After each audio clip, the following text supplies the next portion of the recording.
गांधीनगर इथल्या स्वामी प्रेमप्रकाश मंदिराच्या 41व्या वार्षिक उत्सवानिमित्त 3 दिवस विविध धार्मिक कार्यक्रम पार पडले। भजन, कीर्तन, प्रवचन यासह सामुदायिक मौजी बंधन आणि विवाह सोहळा संपन्न झाला। उत्सवासाठी भाविकांनी गर्दी केली होती। करवी तालुक्यातील गांधीनगर इथल्या स्वामी प्रेमप्रकाश मंदिराच्या 41व्या वार्षिक उत्सवानिमित्त 3 दिवस विविध धार्मिक कार्यक्रम संपन्न झाले। सर्वांना सुख समृद्धी लाभू दे, विश्वामध्ये अखंड शांती नांदत राहो अशा प्रार्थनेनं स्वामी प्रेमप्रकाश मंदिराच्या 41व्या वार्षिक उत्सवाची भक्तिमय वातावरणात सांगता झाली। वार्षिक उत्सवानिमित्त निघालेल्या शोभायात्रेत परमपूज्य स्वामी टेऊराम महाराज, परमपूज्य स्वामी शांतीप्रकाश महाराज यांचा अखंड जयघोष करण्यात आला। शोभायात्रेत आबाल वृद्धांचा सहभाग होता। महिला भक्तांची संख्या लक्षणीय होती।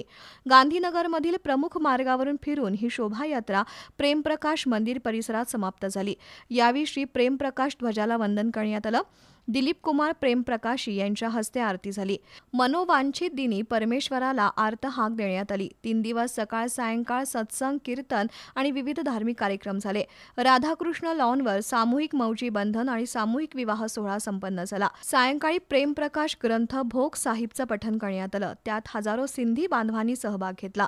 शुक्रवारपासून रविवारपर्यंत महाप्रसाद पार पडला। विश्वशांती नांदू दे आणि सर्वांना सुख समृद्धी मिळू दे अशी प्रार्थना झाल्यानंतर सोहळ्याची सांगता झाली।